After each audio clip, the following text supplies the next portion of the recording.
Dawidi cya mbere ibice 20 umurongo wa mbere turageza no ku murongo wa 4.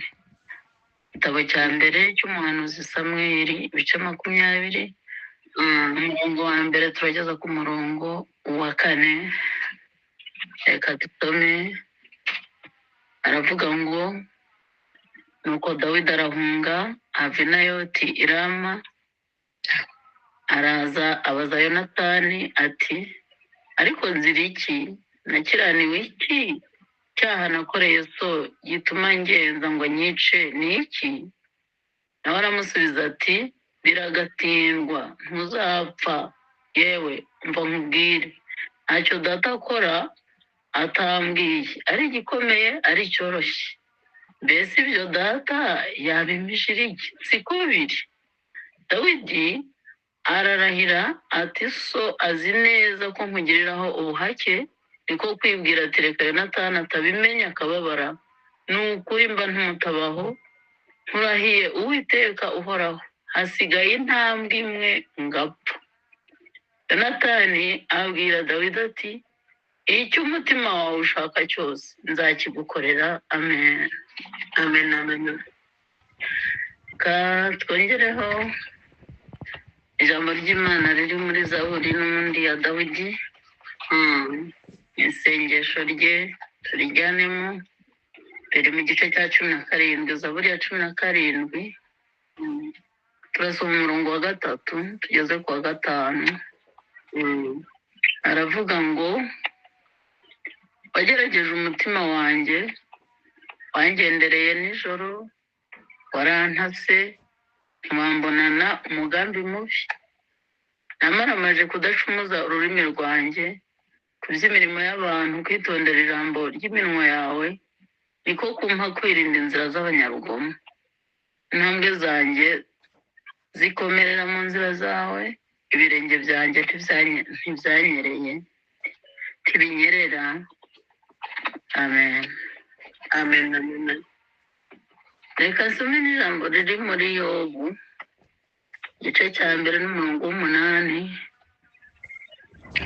wonyine gusa. Yobu igice cya mbere umurongo w'8 wonyine haravuga ngo Uwiteka arongera abaza Satani ati mbese witegereje umugaragu wanjye Yobu, yuko ari ntawe uhwanye nawe mu isi, ko ari umukiranutsi utunganye wubaha Imana akirinda ibibi? Imana iduhe umugisha ku bw'ayo magambo dusomye. Imana idufashe kuyumva, idufashe kuyavuga, idufashe kuyashyira mu bikorwa, idufashe kumenya iryawe iryo ari ryo n'icyo Imana igushakaho icyo ari cyo. Nanjye ubwanjye ndi mu kuyihendahenda kugira ngo irinde bibifashemo, kandi ime no kubikora, ne kubivuga gusa.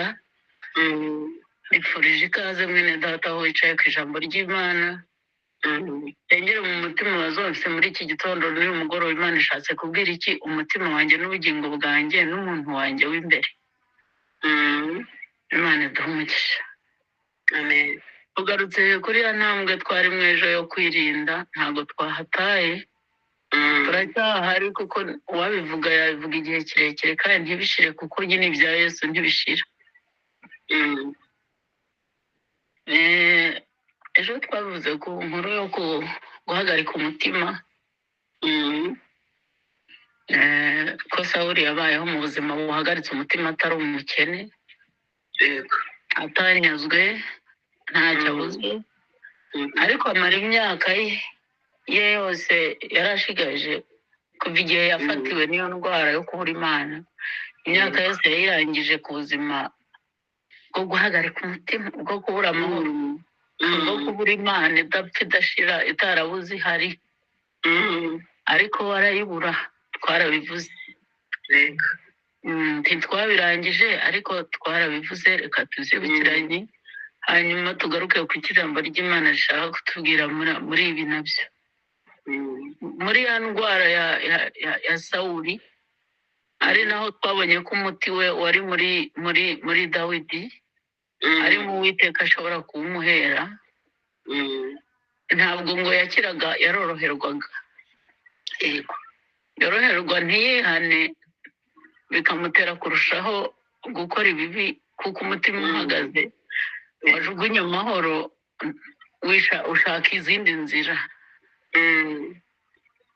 rero bibiliya itubwira ko icyo gihe cyose dawidi babanye, dawidi we ngo yari umugabo wamusimbuye bitazwi, ahawe umwuka wera w'Imana wasutsweho amavuta n'imbaraga ngo zidashira. none abibonye wabiha agaciro, aha agaciro iby'Imana yamuhamagariye, aha agaciro gutoranywa kwe. Pawulo yaravuze ngo tuzirikane guhamagarwa kwacu no gutoranywa kwacu. benshi babihawe ngo baba n'abanyabwenge bakomeye, ngo n'abandi nk'abo, ngo si benshi babihawe, ngo ahubwo Imana yarebye ibinyantege nke, nkaba ari byo ihamagara, ni ukugira ngo isuzuguze ibikomeye, hatazagira uwihimbaza ngo byakomotse ku mashuri cyangwa ku izina rirerire. Imana itugirire neza muri icyo gihe cyose cy'umutima uhagaze wa Sawuli n'umutima mwiza, kuko Salomo yaravuze ngo umutima mwiza ni umuti mwiza, umutima utuje ni umuti mwiza.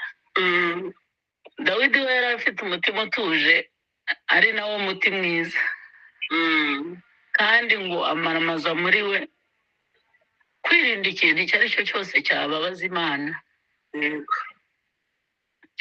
ariko byamuviriyemo ingaruka, kubana n'umuntu warahagaritse umutima umeze nka Sawuli, iteka ryose bijya bitugiraho ingaruka rimwe na rimwe. ariko uko biri kose ntugatezuke ku bukristo ngo utakaze. Bibiliya iratubwira ngo uko Dawidi yajyaga aza gutanga umuti, Sawuli ngo yabaga ahembutse gusaragurika gushize, ngo yibwiraga mu mutima we ngo ariko ngo uyu musore uririmba ngakira. kandi na Samweli yarambwiye ngo Imana iciye ku ngoma yihaye umuturanyi, ntazi uwo ari we undusha gukiranuka, ufite umutima umeze nk'uko Imana ishaka. ubu uyu ntashobora kuzansimbura. ngo ibyo bimutera kumwanga. umuntu utagira umwuka wa Kristo arangana. Bibiliya iravuga ngo uko Dawidi yamuririmbiraga, ngo yamaraga koroherwa agatora icumu ku by'umutima we wibwiye, ngo akamubarira ngo arimutere, ariko akamuhusha kuko ntacyo waba igihe cyose uri kumwe n'Imana.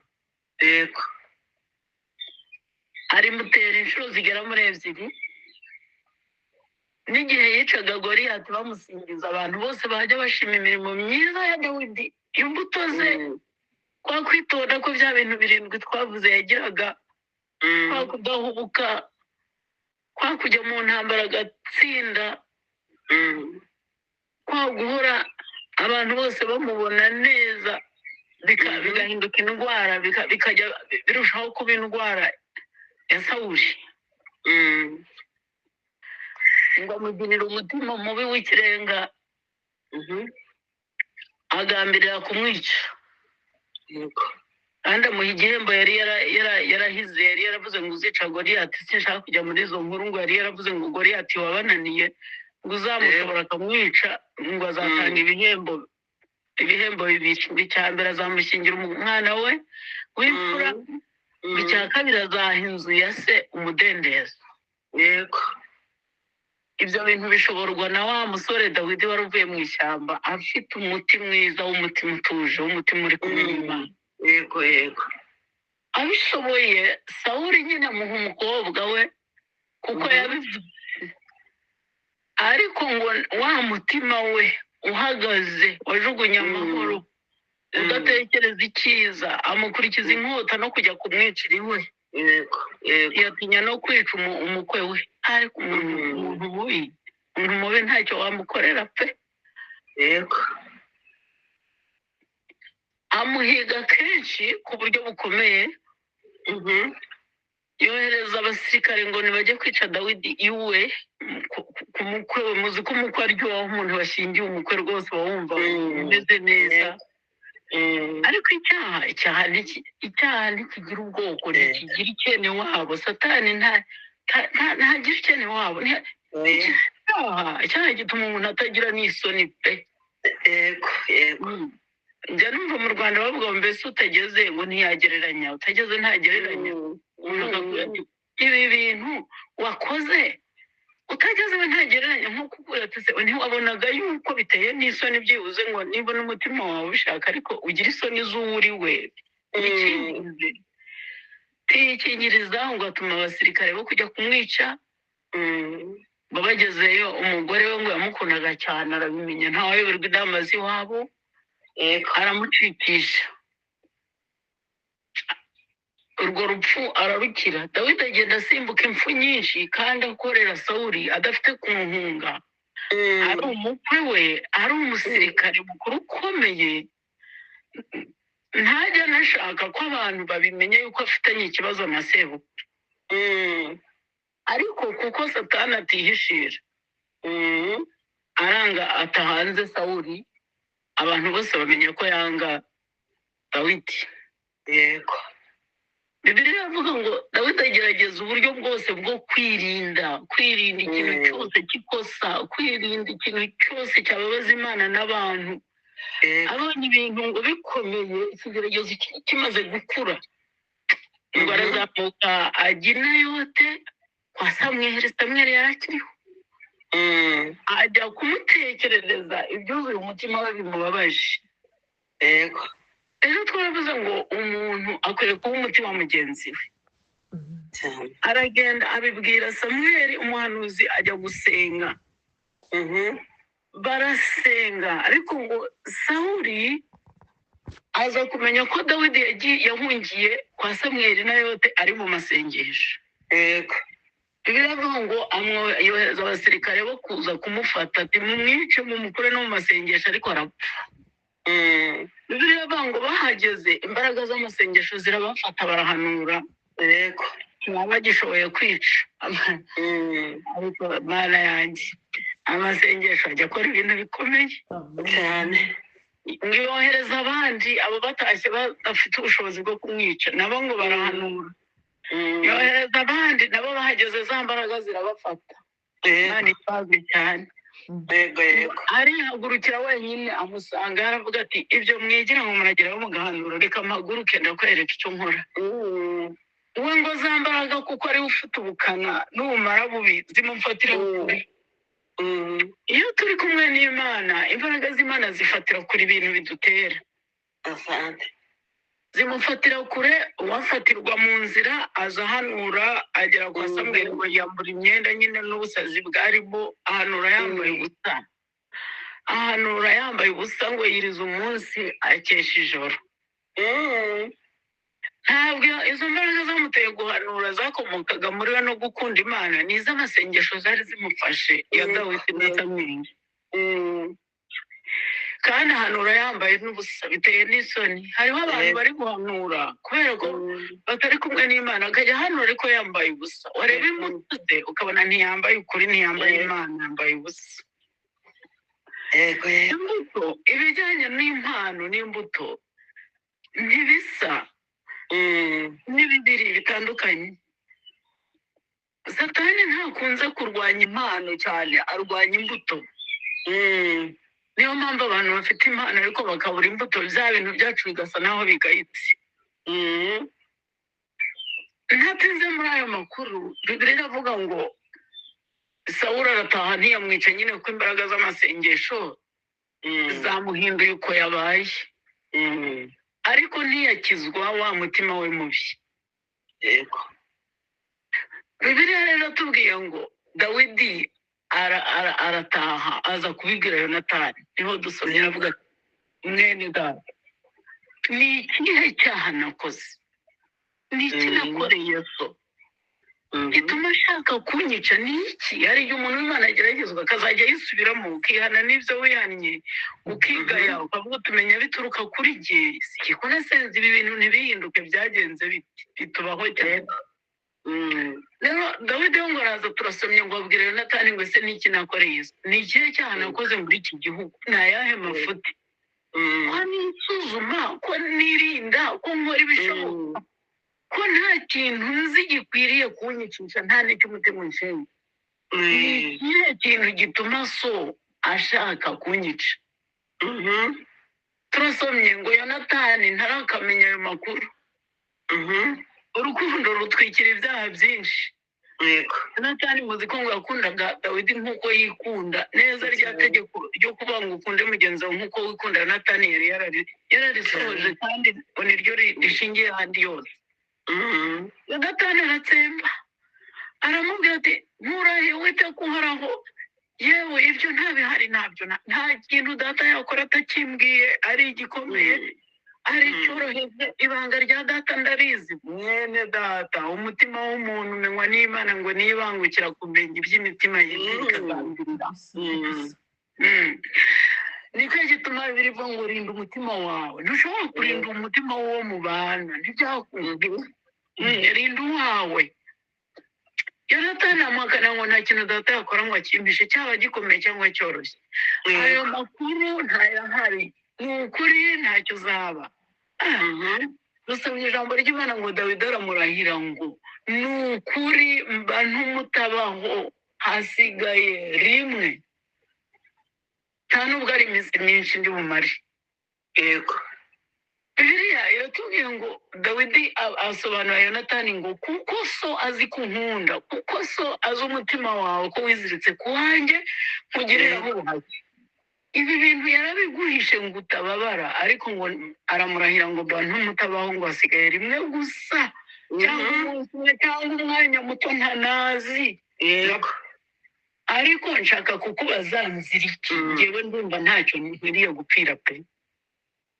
yego yonatani ngo amubwira rya jambo ryiza kuko ryo ku mutima w'umuntu ugira urukundo aramubwira ngo nkurahiye uwiteka uhoraho icyo umutima wawe ushaka cyose nzakigukorera haleluya amena ikintu washobora gukorera mugenzi wawe uzagikorera icyo udashoboye nicyo imana izakora amen imana idufashe kumva amubwira ijambo ryiza avuga ati nkurahiye uwiteka uhoraho icyo umutima wawe ushaka cyose nzakigukorera basezerana amakuru menshi aho ngaho ntari buvuge aramubwira ati kugira ngo umenye neza yuko data kuko kugenza genda ujye mu gasozi hari iminsi mikuru yo kurya no gusangira n'umwami icyicaro cyawe kizaba kirimo ubusa data ntambaza ngo wagiye nzamubwira ngo wansabye ikibari cyo kujya i betelehemu hari iminsi mikuru ariko wowe ube mu gasozi amwereka n'amazamu ngo naramuka numvise ko data azakwica nzaza mbikubwire muri aka gasozi wihishe muri ubu buvumo tubimenyaneho njye nawe kandi nzagusezerera ntabwo data azakwica ariko ufashe kwirinda no kumera nka yonatani yego tugira urukundo rurenga imipaka rukarenga imiryango rukarenga ubuvandimwe rugafata ku banzi bacu kandi rugaterwa rukamera imana irashoboye yego yego imana tugire neza haleluya haleluya riravuga ngo yonatani arabikora ngo dawidi yihishaho amubwira n'amagambo azakoresha y'amarenga ati nzandika n'umugaragu wanjye nzarasa umwambi mbwira umugaragu wanjye ngo mbese nubona ko imyambiri iri hirya ngo uzamenye ko data ntacyo azagutwara ngo nimvuga ngo wa musore we ntureba ko imyambiri imbere yawe ngo uzamenye ko data yamaramaje ngo ibi bintu ngo ngiye kubikurikirana ngo icyo nzi ngo ngihumeka ngo ntacyo uzaba imana ishimwe cyane asante biravuga ngo niko byagenze Sawuli ngo aza kuzabaza ngo ariko babona Dawidi ntiyasangiye nawe ntiyicaye mu cyicaro yari uwa hafi ya Sawuli ntiyagiye ngo aravuga ngo ubwo wenda ari hafi aho nk'ejo abona ntiyamubonye ngo azura umugara baravuga ngo ariko mwene Yesayi ngo ari hehe bene data iyo umuntu akwanga ntaba akivuga izina ryawe akavuga iryawe ngo ni mwene runaka cyangwa akabikunda kwita ngo Yonatani amusobanurira ngo Dawidi yansabye uruhusa rwo kujya iwabo hari iminsi mikuru ngo nanjye narabimwemereye yaranyinginze ngo Sawuli ngo ararakara aramutuka ariko umuntu utagira amahoro nubwo wamuha iby'isi byose nta mahoro afite. Ntibyagenda umuntu watewe n'umwuka wo guhagarika umutima ntajya anezerwa. Bibiliya iravuga ngo ntibanezerwa batarabona abo bavusha amaraso. yego yego Pawulo ngo aramubwira ngo aramutuka, yamututse ibitutsi biteye n'isoni. Warigwariwe wa mwana w'umugore we, uzakoza nyoka isoni, ibintu biteye n'isoni. ngo tora icumu, ngo aravuga ngo Dawidi agomba gupfa nta n'ikiri bubisibye. iyo ntabwo avuga ati ariko arazira iki? Njyewe nkurikije Dawidi uko muzi arazira iki? Ni ikihe cyaha Dawidi yakoze? ni igiti Dawidi akora ko Dawidi atabara agatabaruka neza. Dawidi ko ariwe intsinzi n'ukuboko kwiza kw'Imana kubayeho. Dawidi ko ahantu hose ntaho wamufatira mu mafuti. Dawidi arazira ese ngo fora rya cumu amaramaje abivanye ku mutima mubi no ku mwuka mubi ngo aritera umwana we Yonatani. Yonatani ngo araryizibukira ngo amenya ko se yamaramaje ajya gushaka Dawidi. Aramusezerera amubwira ati namenye ya makuru ko ari ukuri. Ariko aramuhobera basezerana amasezerano atudusezerana imbere y'Uwiteka. Amuha ihumure rikomera amubwira ngo ni ukuri ndakurahiye yuko ntacyo data azigera gutwara na kimwe, kuko amaherezo uzaba umwami wa Isirayeli. yego yego Njyewe nzaba uwa kabiri kuri wowe. Ahita amuha ingoma ati ndabizi ko watoranijwe singirwanira nawe, uzaba umwami, nzaba uwa kabiri. Uko byasa kose ugende ntacyo uzaba. Imana itugirire neza. yego Dawidi rero aragenda, bimuviramo urugendo rukakaye, aba mu gihugu atakirimo.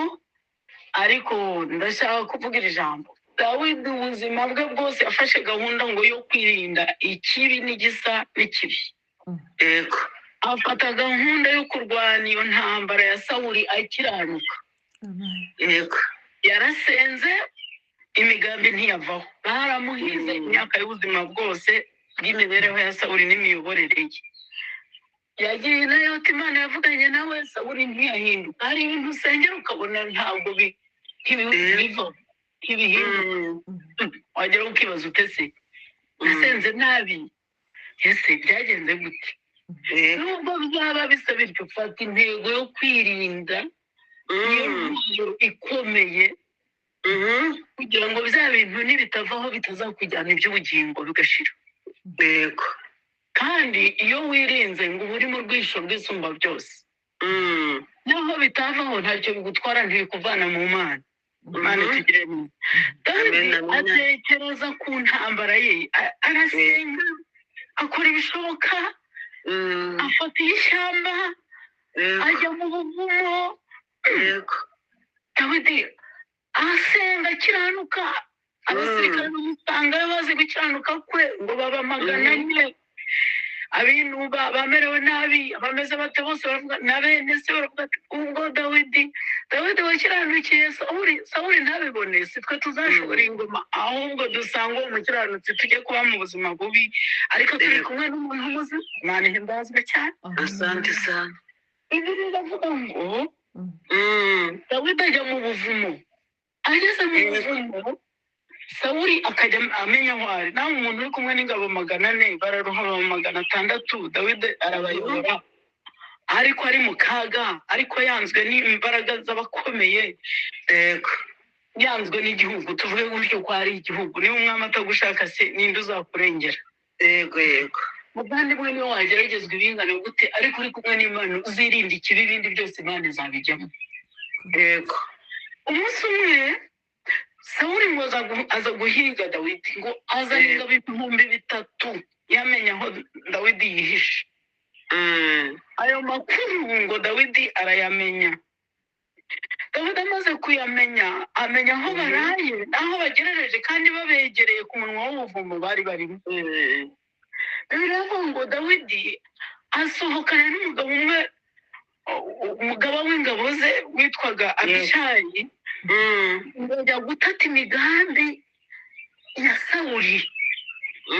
Bagenda aho bagerereye, Imana ngo imutabaza gutera Sawuli ibitotsi n'ingabo ze basinzira ubuticura, niko Bibiliya ivuga. Imana igira intwaro zo gutabara abirinda cyane. izo itakubwiye izazikoresha, izo uzi yazikoresha, izo utazi yazikoresha, ariko mwene da irinde. Rinda umutima wawe, rinda ubugingo bwawe. Dawidi ngo arasesera, ngo ageze aho bari, agera kuri Sawuli asanga arasinzira, ingabo zirasinzira, Imana ibakubita igitotsi kugira ngo Dawidi atabarwe. Ngo Abishayi yari mwishywa wa Dawidi, abwira Dawidi ngo ariko ko Imana iherutse kukubwira ko izashyira umwanzi wa mu maboko yawe, ngo tumushakira kure, si nguyu twamubonye, wambabariye nkamutikura icumu rimwe, nkamufatanya n'ubutaka, rya jambo Imana rigasohora. Barokore bene data, urebye nabi iby'Imana wabiyoberamo n'ibyo yavuze utagize umwuka wo gutahura intambara urwana n'uburyo uzitwaza muri yo, uzi ko wayiyoberamo. Ariko Dawidi ko yari mu mwuka mwiza w'Imana, abwira Abishayi ngo ntabwo nahangara kurambura ibiganza ku muntu Imana yimikishije amavuta. Kuko icyo dupfana kiruta icyo dupfa. Imana ihimbazwe cyane. Icyo bapfanaga cyarutaga icyo bapfa, kuko yari yarasutsweho amavuta, n'undi nawe asukwaho amavuta.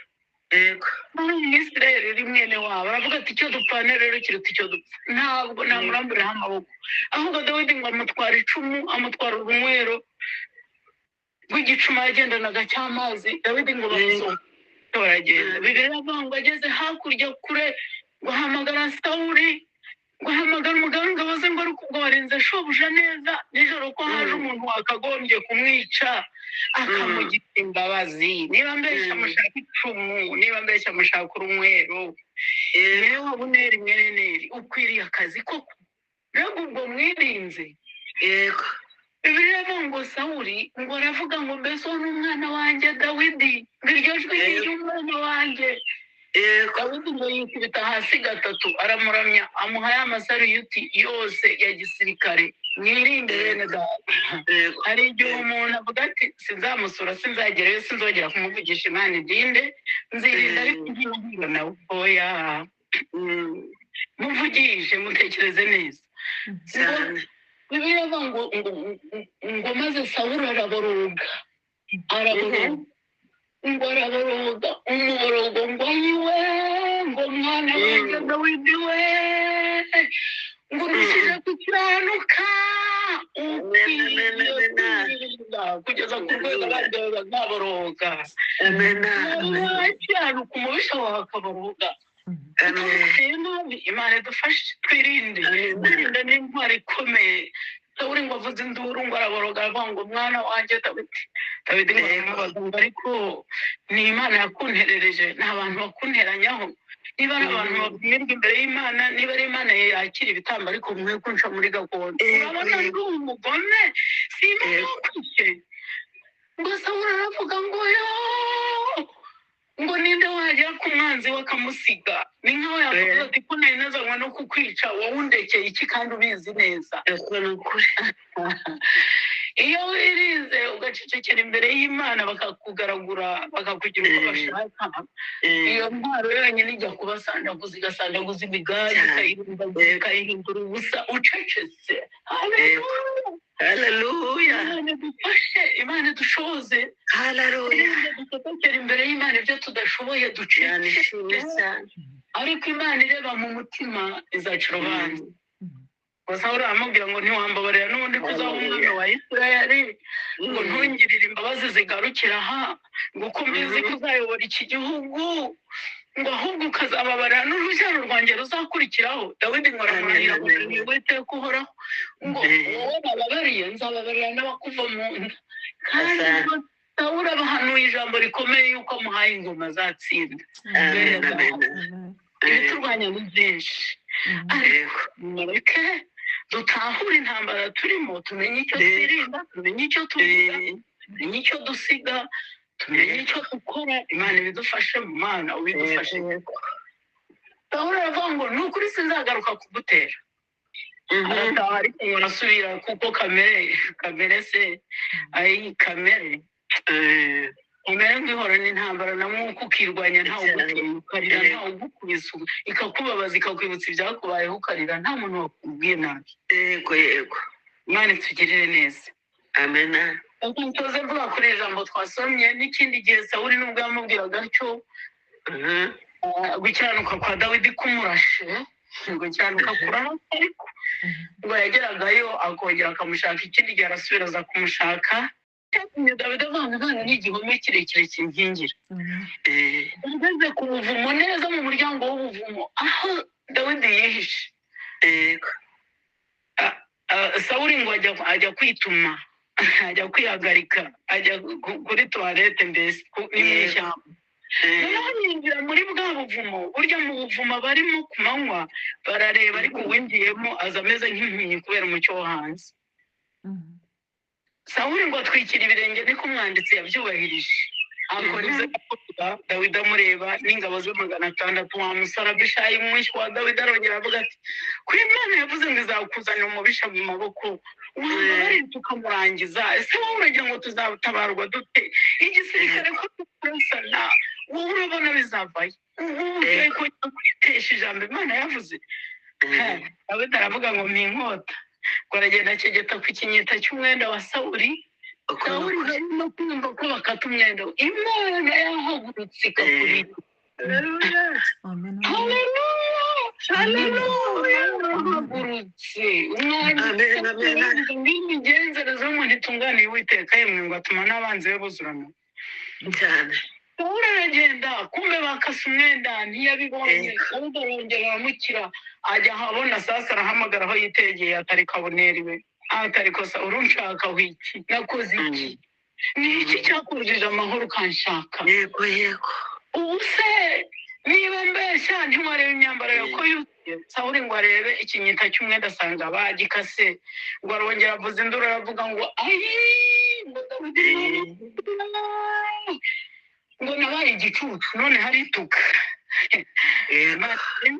nyango yubaka inkike baramurwanije batoye nasa nibarata ariko inkike zubaka imigambi myinshi ariko arubaka ariko igihe babonye inkike icagaze babonye yuzuye ngo barigaya nashimwe cyane nta kindi akoze ari ugukiranuka cyane rero Sawuli nanone arongera avuga ya magambo ariko Dawidi arasenga imbere y'Imana atahura iyo ntambara ye idashira itavaho asenga ntishire aza kuzahitahura muri iriya Zaburi n'isengesho yarazanye imbere y'Imana aravuga ngo Mana ku murongo wa 117 ngo Mana gusenga kwagiye guturuka ngo tega amatwi ngo umutima naka kanumvuga nta buryarya n'uburiganya buvamo ahereza Imana ubuhamya mu isengesho haleluya ahereza Imana ubuhamya bw'umutima we mwize mbese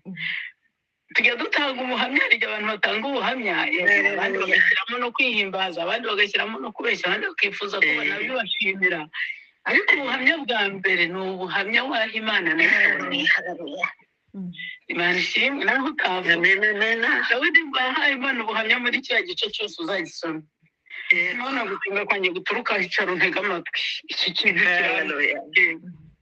Imana amasengesho nsenga avuye ku mutima utabeshya n'iminwa itaryarya urubanza rwanjye ruturuka imbere yawe nta wundi nduregera Imana ihimbaza arayibwira uko ameze arangije arayibwira ageze kuri uriya murongo twasomye aravuga ati wowe narakumenye ntabwo ari Sawuli mpiga ni wowe wangerageje wangerageje umutima wanjye warantase wanshyizeho ingenza rw'ubutasi rwarantase wangendeye nijoro ariko ntibyo gutangana umugambi mubi Imana ishimwe cyane haleluya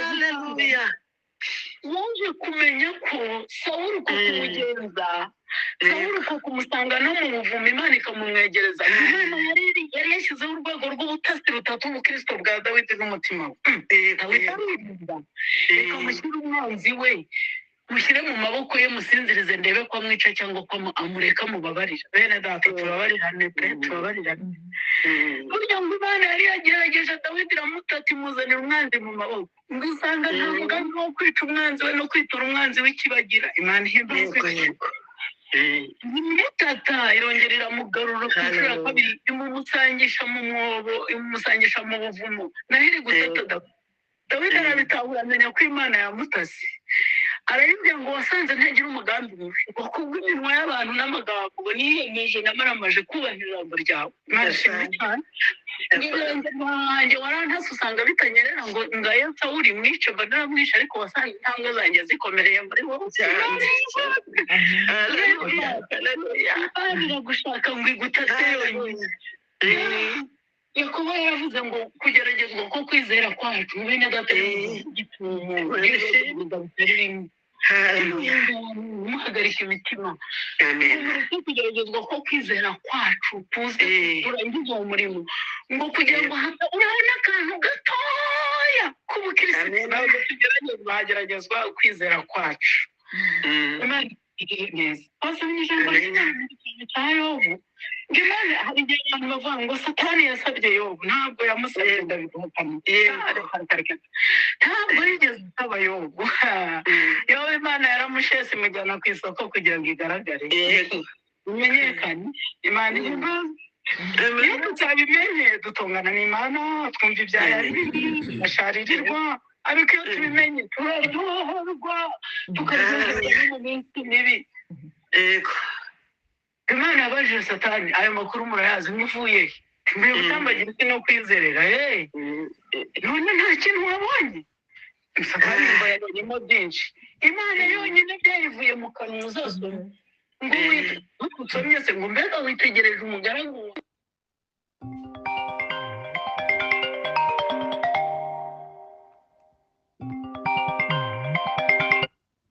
wabonye ko abagabo bose bariho n'abantu bose bo mu isi nta mwanya nabo njye mubwira amagambo birakomeye yatangaje Imana ngo wamubonye yuko akiranuka akirinda ibibi wabibonye cyangwa wahanyuze gusa Satani asubiriza muri birya bitunaniza by'umubiri ni aho ngaho abanyine hakorera Imana tugire neza Imana Yobu yarinze kugera ku rwego Imana imenyera avuga iti ntabwo ibi bintu nabicuruje ngo bariya abantu bose bari mu isi bazigire kuri Yobu kwihangana byaba bipfuye ubusa ndashaka kumenyesha Satani ko hariho umugabo uruta abantu mu isi witwa Yobu wakiranutse icya kabiri akirinda kwirinda no kurinda ibihari biravuga ngo twirinde niko Pawulo yavuze ngo mwirinde mutazagira ibintu mwakoze warakoze turasenga muri ibi bicuku abantu bavyuka abandi bananiwe nimugoroba ariko bakicara imbere y'Imana ibi birasaba ko tubirinda kubishusenya horaho ngaho twaratanze uko ushoboye reba nawe tumaze nk'igihe gusengera wari ugiyemo amaturo watanze muzagaruza icya 10 niyo wanga kigusubiza tubirinde birahari ariko iminsi y'imperuka dushaka kubitwaka no kubikinyaga turinde haleluya musabe izindi mbaraga zo kurinda hari igihe umuntu yatarinze iyo umuntu atarinze biragenda iyo umuntu atarinze birasimbuka Imana tugire neza cyane umva ya minota isa naho ingendanye ariko reka soze Musabe ngo twirinde turinde ibyo twakoze Dawidi yaririnze ku rwego rwose rushoboka akora ibishoboka yirinda kwica umwanzi wageze aravuga ati uyu si umwanzi wanteye n'Imana yaje kuntata ariko arayisubiza ati wigeze umbonana umugambi mubi njyewe haleluya amen Yobu yaririnze ngo barazamubwira ngo yewe ngo abasatani baje ngo bisuka mu ngamiya n'indogobe ngo imitungo yose bayinyaze Yobu baravuga ati nta basabe y'abanyazi ni Uwiteka wabimpaye none yaje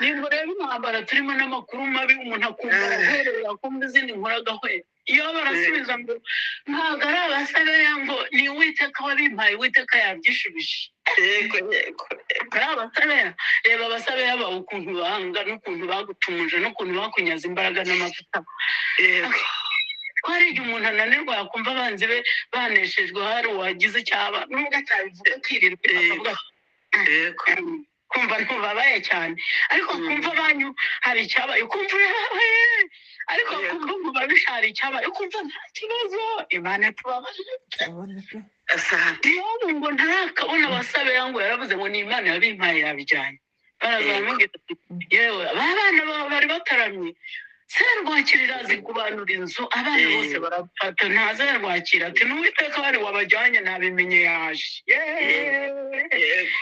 yaje abo bana yabajyanye yari yarabasuye none yabishubije ni nkaho yakavuze ati ubwo uwiteka yabajyanye ntibagiye habi Imana itugirire neza kubera ngo kwirinda Imana ishimwe cyane ngo baravuga ngo yewe ngo imyaka ngo nayo bayitwaye ntabwo ari bo n'Imana yayijyanye baravuga ati yewe ariko n'ibihari bisigaye bananiwe gutunda mu murima umuriro wavuye mu ijuru wabitwika ati simbarahira n'uwiteka iki gikorwa kiri mu Imana mwene data nubwo waba ufite amakuba menshi udafite no kubwira abantu ujye umenya ko Imana igihagazemo turimo dutahura ibintu turimo utahura iminsi urimo umenya uko urwana umenya aho urwanira umenya aho uhagaze Imana itugirire neza iyo utabimenye ubona abantu abakubabaje baguhemukiye abakwanze baguhagurukiye ujye ubamenya tumara amaze bw'Imana ngo njye naramara amashi Imana itugirire neza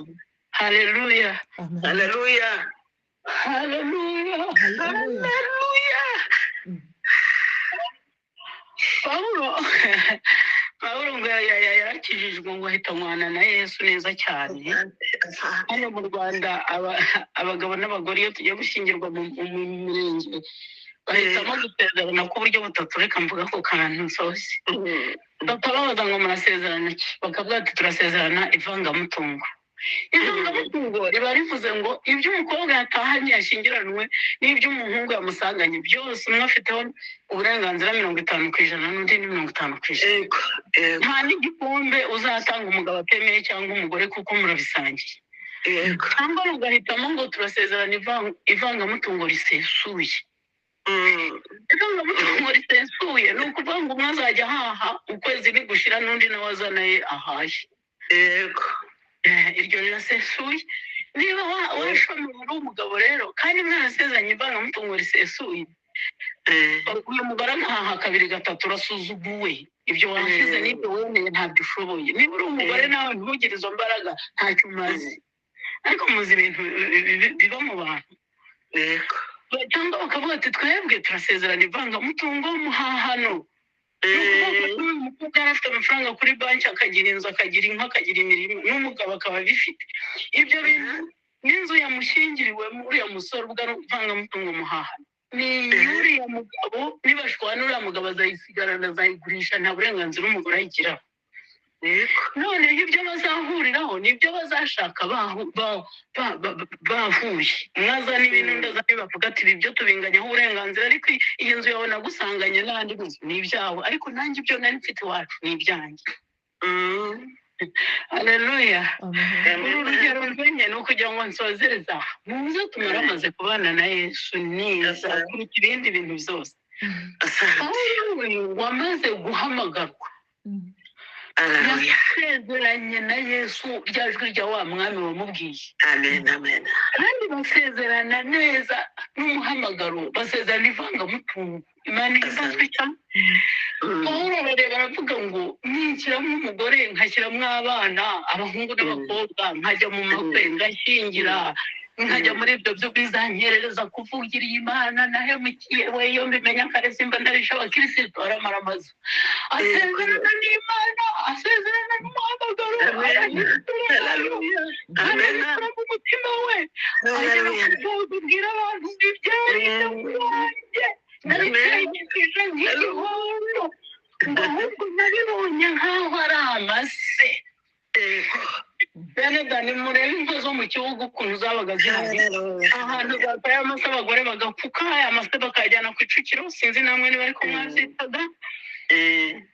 umushumba akaba afite icyo bita inkuyo sinzi ko ariko mwayitaga inka yakinye mu maganga yashyamye mu mase akayihanagura twe twayitaga inkuyo agaciro k'izi nka gukuka ni ukugira ngo inka zirabagirane zimere neza ahandi twajyaga dukura hari ibintu bitaga ingwa yareraga cyane wayikura ukayikinga ku mabere y'inka inka zabimenyera waba utayikinze amabere ukabona yaturitse inka yagize ikibazo ngo yararebye mu muhamagaro ngo asanga agaciro n'umukumbi naho abagore abana kubyara n'imitungo ni kwicukiro aravuga ati birasa n'amase birandabiretse narasezeranye naraheye waraganije n'Imana mu mutima wawe waraganije ese ibintu urimo urabizi ko Imana nayo yaje kugutata ntuzi ko urwego rw'ubugenza bw'Imana ruri iwawe iri kureba ibintu wavuze ikareba ibyo waririmbye ikareba ibitaramo uhoramo ikareba ibitondo ubyuka ikavuga ati rekada ndaza kumutata ndamuzi hafi ikimurwanya ntikiri bube kure ye kugira ngo umenye neza yuko ibyo avuga n'ibyo aririmba n'ibyo yumva asa nabyo. Imana itugirire neza bahisemo kubona ko umukumbi n'itorero rya Kristo agera ku rwego avuga ati ibyo Kristo yasize atababajwe nabirangirije mu mubiri wanjye ku bw'itorero rye yewe ngenda n'inkovu za Kristo agera ku rwego abwira abakristo ati mugire wa mutima wari muri Kristo Yesu. Amen, amen. Yari Imana yabonye ko guhana n'Imana ari ikintu cyo kugundirwa araganduka aba nk'umugaragu w'imbata ntiyanga no gupfa ese urupfu rwo ku musaraba. Ubwo yisize ubusa nanjye nsize umugore nsize abana ndetse byose ndetse n'amadiplome ndetse icyubahiro cy'ubufarisayo igihugu cyanyemeraga kinsuzugure kiramaze biriya byubahiro n'ibindi byose n'ubundi birasa n'icukiro ibyo ni bigize kwicukira agaciro n'inka n'umukumbi icyo nifashe kiruta iryo cukiro. Haleluya, Amen, amen. wacakiye Imana mu mutima wawe uririnda ntabwo ngo yafashe gahunda yo kwirinda ntiyabona amatabe ya ntiyabona umuyaga ntiyabona abanzi be abamugaya inshuti ze ntazibona avuga ati n'uwiteka wangerageje izi nzira ndimo arahizi nzavamo ndabagirana nka zahabu muzaba mundeba ejo bundi nimuvuga ibyo mushaka ariko umuntu wese ntiyamwishyiramo. Imana itugirire neza. Yonatani yavuze ngo icyo nshoboye cyose nzakigukorera kandi yakoze ibyo ashoboye ariko ni ukuri byashoje Imana ari isoje isezerano rya Dawidi. Twirinde bene data, twirinde abavandimwe, twirinde bungeri, twirinde ababyeyi, twirinde abantu bari kuri uru rubuga n'ayo magambo yose duhora twumva, twirinde ukristo ageze ku nyumba nziza ngo bamwereka ngo ku misozi y'igikundiro ayibonere kure bamutera ijwi ryo gukunda urugendo ariko bamuhisha ikibaya cyamucisha bugufi, bamuhisha intambara za Faraoni, bamuhisha igicucu cy'urupfu, bamuhisha ubutayu, bamuhisha ururembo rw'imburamumaro, bamuhisha azapfusha mwizerwa, bamuhisha azagera kwa bwihebe ariko bamwereka ko ku bungeri maze akajya agenda yumva afite ipfa ry'ibyo bintu byiza yabonye. Ntabwo Imana ibyo hagati ahubwo ikwereka ibyiza tuzabona hirya y'imibabaro ibyo hagati ikabirwanya nawe ukirinda muri byo gusa nicyo usaba. Imana itugirire neza. Mukristo aho hose yahanyuze ageze ku bungeri rwa bungeri nabo barababwiye mujye ku misozi yitwa mwirinde tubereke ibyo mukwiriye kwirinda. Nta hantu uragera utakwirinda, nta myaka wagira utarwana intambara, aho uri hose ugihumeka satani cyagushaka muhando yaravuze ngo shetani anakutamani. Imana itugirire neza. Imana yadufashe nta minsi wagira mu Mana ngo satani akuziruke. Ntabwo waba ushaje nk'abashumba beza njya numva nk'abafite amateka ngo satani avuga ngo ubwo bafite amateka menshi ngo ndabaretse ntarabareka intambara iracyari yose. Umuntu w'imbere arabizi ko asoretse arabizi ko amurwanya naho inyuma yasaza azi ko uw'imbere we atajya agira icyaba kandi ni nawe ashaka. Imana idufashe twirinde mu banzi bacu, twirinde mu biturwanya, twirinde muri iki gihe cy'imperuka, twirinde muri iyi ntambara no mu byo dusengera, twirinde ku byo twumva kuri bene wacu na bene data, twirinde ku banzi bacu batwegereye n'abari kure, twirinde kujya mu bandi zahaguruke nibwo tuzatahura intambara yacu tukamenya Imana n'abantu tukava ku bantu tukareba Imana. Imana iduhesha ku bw'aya magambo. Amen. Buri mwiza